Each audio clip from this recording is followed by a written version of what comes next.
Ya, en esta oportunidad vamos a ver el tema de cinemática. Es una parte de la física que estudia el movimiento de los cuerpos sin analizar qué origina ese movimiento, qué lo mantiene o qué lo modifica.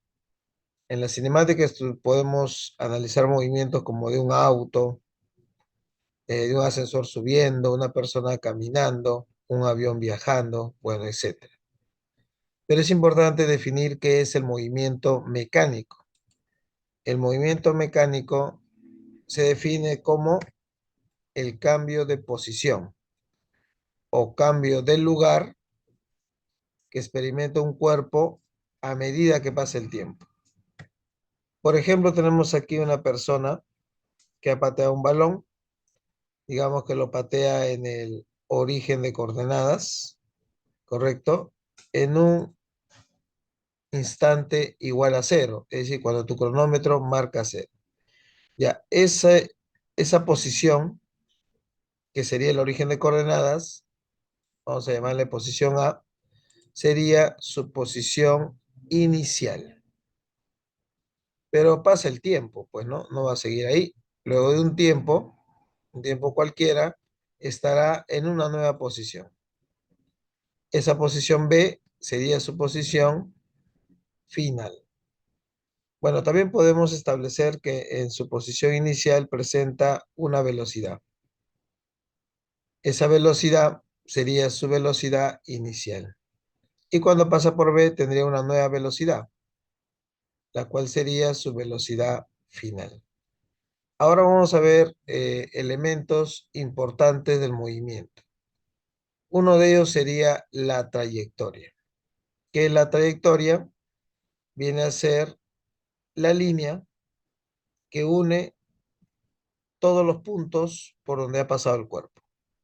En este caso, esta trayectoria curva, sin considerar la acción del aire, sería una trayectoria llamada parabólica. Bueno, un cuerpo puede realizar otras trayectorias, ¿no? Circunferencial, rectilínea, pero esta sería una trayectoria parabólica. Ahora, todo lo que ha avanzado se conoce como su recorrido. Entonces, el recorrido sería la longitud de la trayectoria. Ahí está, ese es el recorrido. Ese es su recorrido. Pero es importante saber diferenciar el recorrido de la distancia. La distancia es unir el punto inicial con el punto final. Grafiquemos la distancia. Como observas ahí, el recorrido es mayor que la distancia. Normalmente es mayor en la mayoría de casos, pero si el cuerpo fuera de frente, directamente del punto A al punto B, podríamos decir que el recorrido y la distancia son iguales. Por eso que el recorrido puede ser mayor o igual que la distancia. Ya habíamos hablado de la velocidad, pero ¿qué es la velocidad? Bueno, la velocidad es una medida del movimiento. ¿Y qué es lo que nos mide? Nos mide la rapidez con que un cuerpo, una partícula, un auto, lo que fuere, cambia de posición. ¿Ya? Y se grafica siempre en forma tangente a la trayectoria. Bueno, la velocidad normalmente de un cuerpo está cambiando, pero se puede obtener valores medios. ¿Ya? Entonces tenemos como una medida escalar la rapidez media. La rapidez media se define como el recorrido entre el tiempo. Recorrido. Ya habíamos visto lo que era el recorrido. Bueno, la unidad, recorrido en metros, tiempo en segundos, unidad, metros por el segundo. Es recorrido, T, tiempo. También la velocidad se puede medir en forma vectorial, algo así como una velocidad promedio, la llamada velocidad media. La velocidad media ya se define como el desplazamiento. Este es un vector desplazamiento entre el tiempo. ¿Y cómo se grafica el desplazamiento? El desplazamiento es un vector que va directo del punto inicial al punto final. ¿Ya? Así se grafica. Eso sería el desplazamiento. Un vector que va directo del punto inicial al punto final. Ahora vamos a ver lo que es la conversión de kilómetros por hora a metros por segundo. ¿Cómo se convierte? Bueno, sencillo. Por ejemplo, si tenemos 36 kilómetros por hora, una manera sería de que, bueno, reemplace nada más un kilómetro por su equivalente. Un kilómetro es 1000 metros. Entonces tú en vez de poner un kilómetro, pones 1000 metros. Y también una hora lo reemplaza por su equivalente. Su equivalente sería en segundos, 3600 segundos. Entonces sería 36. En vez de un kilómetro, 1000 metros. En vez de una hora, 3600. Simplificamos. Simplificamos, simplificamos, simplificamos. Sacamos mitad, 5, mitad, 18. Entonces, otra forma práctica de cómo pasar de kilómetros por hora a metros por segundo es directamente multiplicando por 5 sobre 18. Entonces yo rápidamente digo 36 por 5 sobre 18, 18ava 1, 18ava de 36, 2, y llegamos al mismo resultado, ¿no? Que la rapidez ya en metros por segundo sería 10 metros por segundo. Bueno, vamos a ver ahora el MRU. El MRU es movimiento rectilíneo uniforme. De todos los movimientos que existen, es el más sencillo. ¿En qué consiste el MRU? El MRU es un movimiento con velocidad constante. ¿Qué significa eso? Bueno, la velocidad es un vector y como vector tiene un módulo y una dirección. Entonces, si decimos velocidad constante, debe ser constante su valor y constante su dirección. Por ejemplo, si tenemos un camión que tiene 3 metros por segundo, su velocidad es 3 metros por segundo hacia la derecha.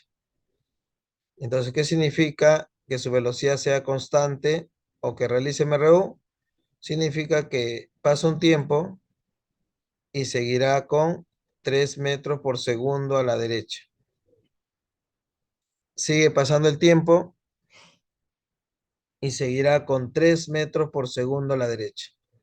Otro tiempo más y seguirá con 3 metros por segundo a la derecha.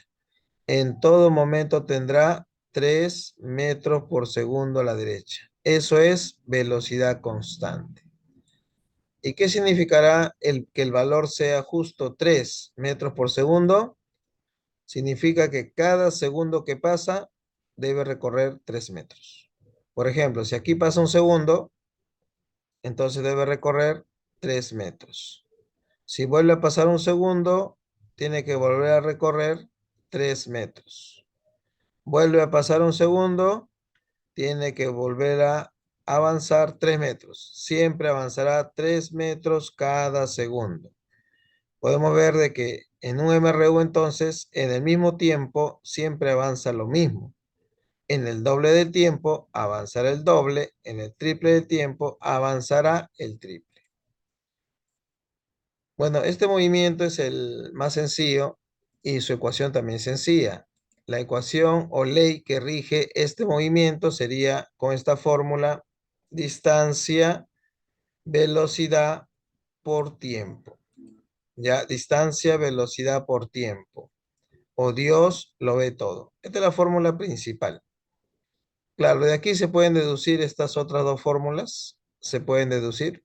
Por ejemplo, si yo quisiera velocidad, en este triangulito tapo la velocidad y me doy cuenta que velocidad es distancia entre tiempo, lo que veo por acá.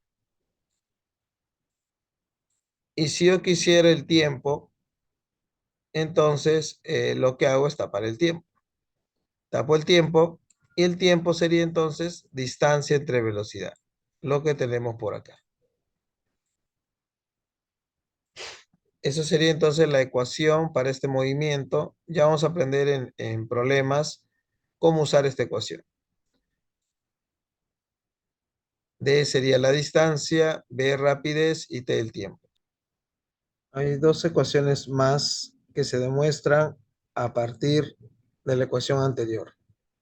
Una de ellas sería el tiempo de encuentro. ¿En qué consiste esto? Bueno, tenemos acá dos móviles separados cierta distancia y van uno al encuentro del otro. Para que se encuentren tendrá que pasar un tiempo, el cual se llama justamente así, tiempo de encuentro. Ahora, ese tiempo, ¿cómo lo voy a calcular? Bueno, se puede demostrar a partir de la fórmula anterior. Por ejemplo, esta distancia le puedo llamar distancia de 1, esta distancia de 2, y me puedo dar cuenta ahí rápidamente que la distancia de 1 más distancia de 2 es igual a la distancia total de. Cada una de estas distancias lo podemos calcular usando la fórmula anterior. ¿Se acuerdan? Distancia, velocidad por tiempo. Entonces, distancia 1 será velocidad 1 por el tiempo de encuentro. Distancia 2 sería velocidad 2 por el tiempo de encuentro. Ahora lo que puedo hacer es factorizar. Factorizo el tiempo de encuentro porque es común. Me quedaría B1 más B2 igual a D. Y finalmente, el tiempo de encuentro ya lo obtendría solamente pasando a dividir D y paso a dividir B1 más B2. Ya está. Y esa sería la fórmula de tiempo de encuentro. Distancia entre la suma de las rapidez. Bueno, aquí lo pongo ya de frente, la fórmula, ahí está. Tiempo de encuentro, distancia entre suma y rapidez. Donde D es la distancia de separación inicial. Bueno, de la misma forma tenemos la fórmula de tiempo de alcance, que es cuando tenemos dos móviles, uno detrás de otro. Obviamente, para que haya alcance, el que está detrás debe ser mayor en velocidad que el que está adelante. Y en algún momento lo alcanzará.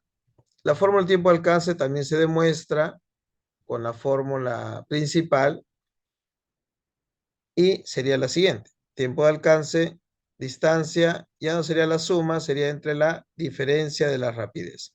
Claro está que siempre el de atrás debe tener mayor velocidad. Bueno, hasta aquí sería la parte teórica de cinemática y MRU. Y ahora veríamos en un siguiente video problemas.